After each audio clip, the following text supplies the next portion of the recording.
time, but not a great weekend for the Broncos. They didn't get a lot of help. How you feeling right now about this matchup with Cincinnati? I said it earlier, outside of maybe Josh Allen, and maybe, he took a little bit of a step back yesterday, there's not a hotter quarterback in the NFL right now than Joe Burrow. No, if the Bengals were winning, Joe Burrow would be MVP. Maybe he gets himself back in the race if they can beat the Broncos and get themselves in. I'm sitting at a table with Kyler Murray. We're talking about it, and playoff potential, and they ended up getting knocked out of the playoffs with the loss to the Carolina Panthers. But this is Saturday, and he goes, "How the hell are the Cincinnati Bengals still in this thing? Like how?" But I'll tell you how. Joe Burrow. That's how. That's how they're still in it, because that dude has been absolutely amazing the way he has played this game. So Burrow has been great, and now you're basically facing – this is the playoffs, right?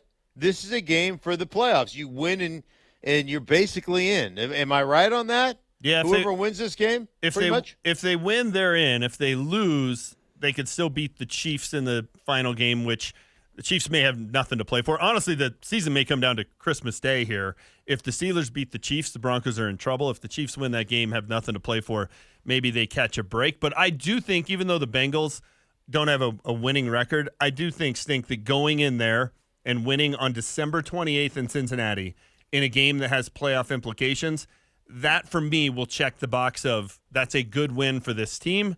That's a good win for Bo Nix, because that's not an easy assignment against that team. I know their defense stinks, but I don't know if it's quite a signature win, but that's a good win, and I think we've checked the final box there. James, I think the other thing is knowing what Joe Burrow has done, knowing what they have in Jamar Chase and T. Higgins and the way they play, Bo Nix in this offense is going to have to hang 30 on somebody, 35. Yep. Because the Bengals are hanging 30 on you. They do every single freaking weekend. So this is a big game, man. Should have handled their business against the Chargers, but this is a big game. Well, if that's the way this game is going to be played, and it's a game in which the Broncos are going to have to score maybe a minimum of 27 points to win, based on what you're seeing from this offense the last couple of weeks, you confident they can do that? Wow. Well, that pause speaks volumes right there. I'm not confident. I am not confident. I'm hopeful, but I'm not confident. If they lose on Saturday and then they lose the finale against the Chiefs and miss the playoffs, I look at 9-8, given the fact they were 8-9 last year, and we're playing games late in the year with the chance to go to the playoffs. I think 9-8 at that point, fellas, is a failure. Oh, it is. So you were 9. I don't think it's a failure, but it is a disappointment. It's a disappointment. It's not a failure. It's a failure. No, because you're trying to make an apples to apples comparison between a quarterback who was a 10-year veteran who was supposedly on a Hall of Fame trajectory versus a rookie. You can't make an apples to apples argument with that. If the defense had improved as much as they did from last year to this year, they had Brock Bowers and $20 million worth of free agents. You don't think they could have built upon 8-9? Like, that was a bold move. And I'm not saying he was wrong to make the decision, but it was a bold move to say, hey, we're 8-9. We played a Christmas Eve game for the playoffs, and it was 23-23 with just over 2 minutes left, and we lost. Bold move to say we're going to blow it up. But if you're going to blow it up, it better be something better. And I don't know that it was if you finished 9-8 and missed the playoffs. Well, let's bring Terrell Davis in on this conversation. Monday Mornings with TD, presented by Colorado Credit Union. We visit with the Hall of Famer, our ambassador, TD. What about it, Terrell Davis? You just heard what James said. If the Broncos miss out on the playoffs this year, does this season go down as a failure? Boy, you guys are coming in hot. Good morning, gentlemen. Listen, man, it really does depend on who's looking at this, man. Because you have to remember what your expectations were before the season started. And, yes, things have shifted as they've started winning more games. Expectations have gone up.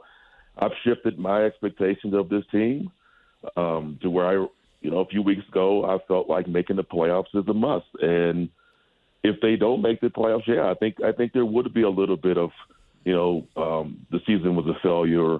Obviously, highly disappointed in not making it, especially when you were in a position a couple of weeks ago where it was essentially a lock for you to make it. And if you stumble down the back stretch and lose the next two games, that would be devastating. So, I think a little bit it would, in my opinion, it would be.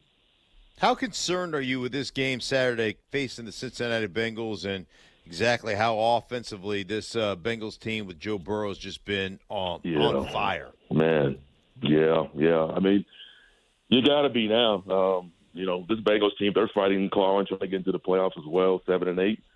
And, and they've got still that dude, Joe Burrow, as quarterback, and, a phenomenal game last week. And, you think about the game with the Chargers, that was the first game, I think, where we knew and they knew that that was a big game for them.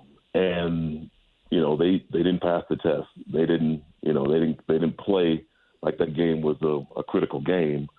And so now you put another game that's a crucial game on top of that. And we haven't seen this team pass that test where they know they've got to win a game and get it done. So, yeah, there's some concern, man. And then obviously week 18 is, with the Chiefs. So that's not how you want to finish a season if you need to get that win. So, yeah, I mean, right now it's not a great position to be in, but if they win it, then that's a different story. But yeah, for me, I'm not super confident in its best game, to be honest with you.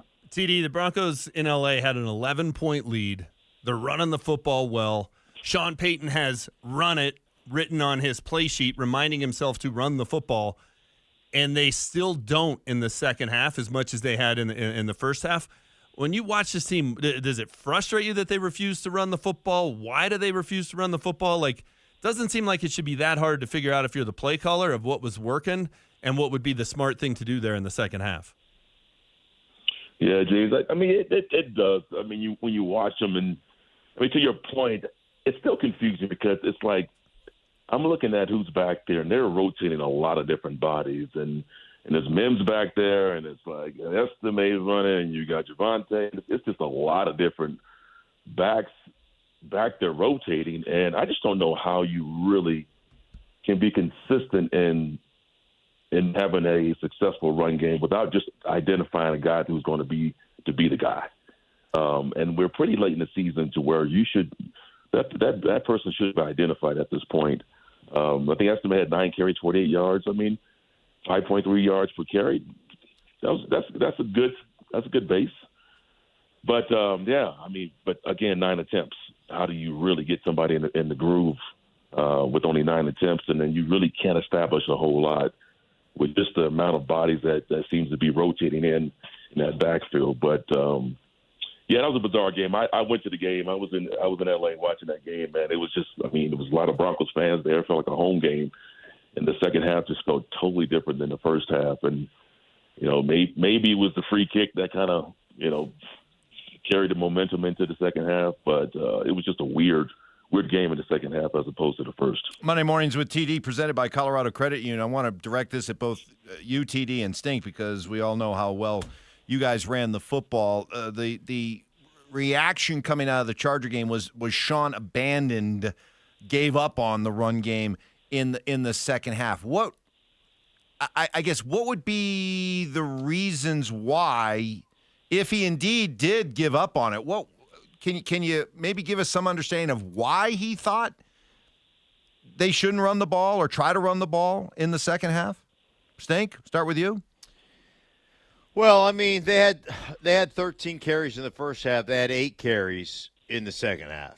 So, I mean, it's not like oh, we just totally quit. And I get it. You want to keep running the ball when you have, a lead and all that.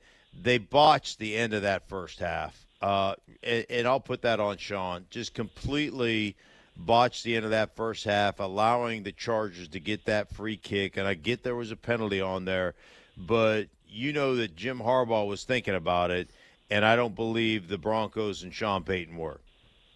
And you could sit there and say, hey, I don't know that anybody's ever like coaching it, we've talked about it. We talked about it, I think, on a weekly basis. But I don't know that we ever practiced that. But like that was something that completely got botched, and then, they got hot offensively, and you started seeing Herbert, play the way he played and dominate that second half. And so sometimes some of the opportunities get taken away from you. But yeah, bottom line is I'd like to, with a lead, I'd like to see you run it more. No question about it. But it wasn't like it was just dramatic discrepancy, but there was a discrepancy there. TD? Yeah, but and Mark had mentioned something with that second half or the end of the first half. And remember the Raiders game, we had that debate about that, the last drive where they were trying to, get a first down. They threw the ball 3 straight times, and I think they took maybe 20 seconds off the clock. They didn't force the Raiders to burn any timeouts. And I said against a better team, when these situations like this come up, it's going to come back to bite this team. And you think about that first half, it's like you want to make sure that at the end of the half that the ball is in your hands, is that you are either running the clock out and you're going into the locker room. And the last thing you want to do is be forced to punt the ball, where there's a lot of crazy things that can happen. You can get the punt blocked. It can be a missed snap. There's a lot of stuff happening with that. And now I think that – I don't think anybody thought the fact that a fair catch and then you have this untimed down that they can kick a field goal. Like, that wasn't on the mind, but it happened because you were forced to punt. And those are just situations where I feel like they have to get better in those areas. You shouldn't be in a situation where you're punting the ball, right before the half. That ball's supposed to be in your hands. And if we go to halftime, then it's either you're running the clock out or something, but the ball's in your hands and you're not forced to punt. That was something that stood out to me. Yeah, I couldn't agree with you more. Sean Payton argued about it yesterday, saying that he was right in doing what he did, but I'm 100% with you. He could have gone into the locker room up 21-10. No reason you should put yourself in a position to punt, and they did. Last one for me, TD. This defense, by and large, has carried this team this year. Certainly been the strength of the team. 2 of the last 3 weeks, they've struggled a bit. Jameis Winston picked them apart. Justin Herbert picked them apart, especially in the second half. As we get into this stretch run here, and you got a couple big games coming up, one on the road against a great offense, how worried are you about this defense? And is it just that, hey, sometimes you have some bad games, or is there a chance that they've been exposed a bit here in the last couple of weeks? Yeah, James. I felt good about this defense all year long. But to your point, the last couple of games, has it been the same defense that we've grown accustomed to? No, it is not. But for some reason, I don't feel as concerned about that unit as I do about the offense. At some point, it's got to be we all say it, man, a 3-phase game. We got to have offense. It has to be able to carry its own weight. You got to be able to have a right punch with a left punch. As you go into its postseason, I think the defense will play well. But yeah, there has been some cracks the last couple of weeks. But you got to get those things shored up, especially this week coming up, man, and play better. But I'm a little bit more concerned about where we are offensively than I am with our defense. Fair enough. TD, have a very Merry Christmas with your family, and we thank you for everything you do for us each and every week, and we look forward to jumping right back into it next week and on into 2025. Thanks so much. Sounds good, Mike. Yeah, go Rams, man. Hey, the bowl, the Snoop Dogg Bowl. Best bowl out there. Snoop Dogg, Arizona Bowl. Stay tuned. Watch it, Mike. You better watch it.